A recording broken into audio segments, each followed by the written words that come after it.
परमात्मा का मुख्य नाम है। आज हम चारों युगों का गणित जान लेते हैं। किस युग का कितना समय है और कौन सा युग किस क्रम पर आता है। युग 4 हैं। पहला सतयुग, उसके बाद त्रेता, फिर द्वापर, उसके बाद कलयुग। ये 4 युग होते हैं।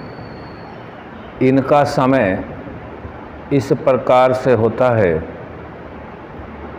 कलयुग का समय 4,32,000 वर्षों का है। अभी लगभग 5,000 कुछ वर्ष ऊपर हुए हैं। इसके ऊपर द्वापर युग है। द्वापर का समय कल युग से 2 गुना होता है। 8,64,000। कलयुग के बाद ऊपर द्वापर, द्वापर के ऊपर है त्रेता। त्रेता युग का समय कलयुग के समय का 3 गुना होता है। गणित रीति से इसको समझ लेंगे।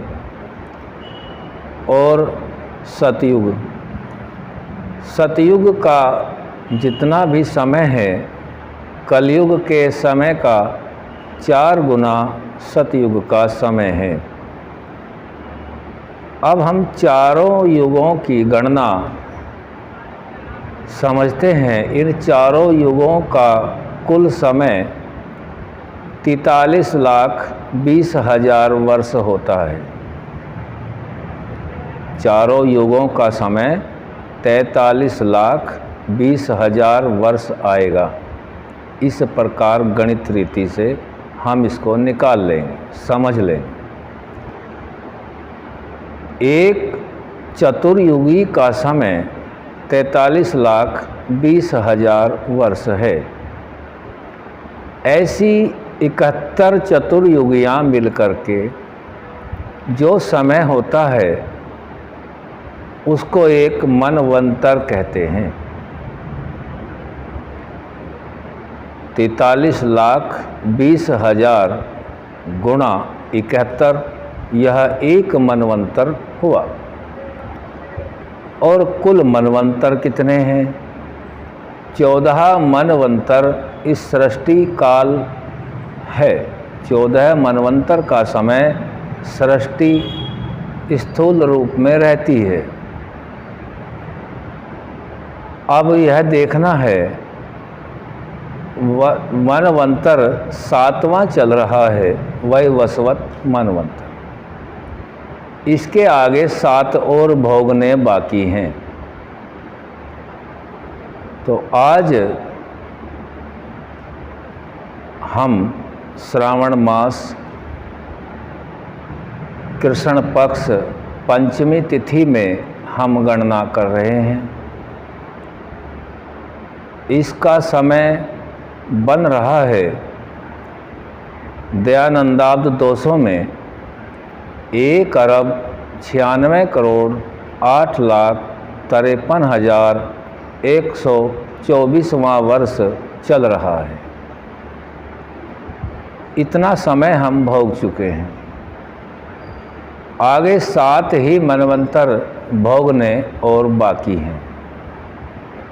एक बार फिर इसको समझने का हम प्रयास करें।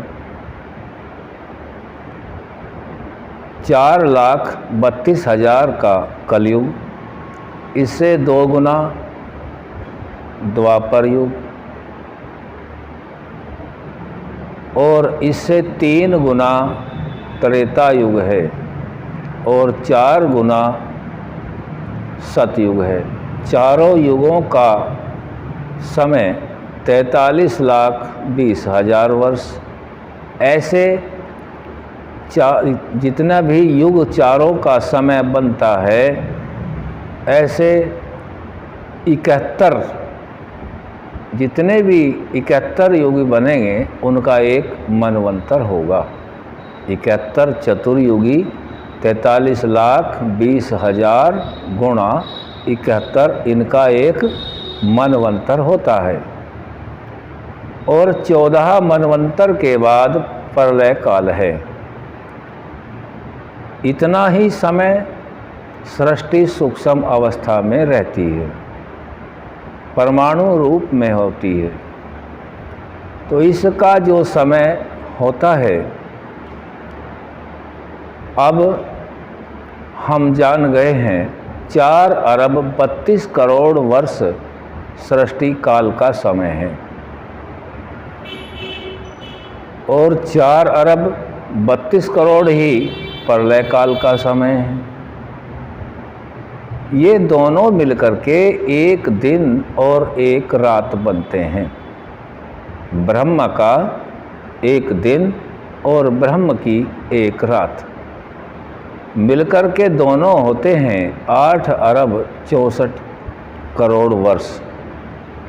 जैसे हमारे लिए 24 घंटे में दिन और रात होते हैं, वैसे ही ब्रह्म दिन मानव दिन के 8 अरब 64 करोड़ वर्षों के बराबर ब्रह्म का दिन और रात होते हैं। 4 अरब 32 करोड़ का ब्रह्म दिन और 4 अरब 32 करोड़ का ब्रह्म रात्रि। ये मानव वर्ष से ब्रह्म दिन इसको हम कहते हैं। हमने आज यह जाना है चारों युगों का समय कितना है और यह युग इसमें 71 गुणा 6 इतनी बार सतयुग, द्वापर, त्रेता, कलयुग आ जा चुके हैं और 7वां जो मनवंतर है इसकी 28वीं चतुर्युगी अब चल रही है। 28 और 71 में से हम घटा के देखें, इतना इस मनवंतर में भोग करना बाकी है। हम यह जान लेते हैं कि यह विकास कल का है, 2000 साल का है, 5000 साल का है। ऋषियों के ज्ञान के अनुसार यह समय आज तक 1 अरब 96 करोड़ 8,53,124वां वर्ष चल रहा है और यह सारे युग 71 गुणा 6 जमा 28 इतनी बार आ और जा चुके हैं। इसको भी गणित रीति से हम निकाल लें। इतनी बार सतयुग, इतनी ही बार त्रेता, इतनी ही बार द्वापर और इतनी बार ही कलयुग आ और जा चुके हैं। आंशिक प्रलय होता रहता है। यह हमने पूर्ण प्रलय का समय रखा है, बताया है और इसका प्रमाण मुंडक उपनिषद में मिल जाता है। ओम।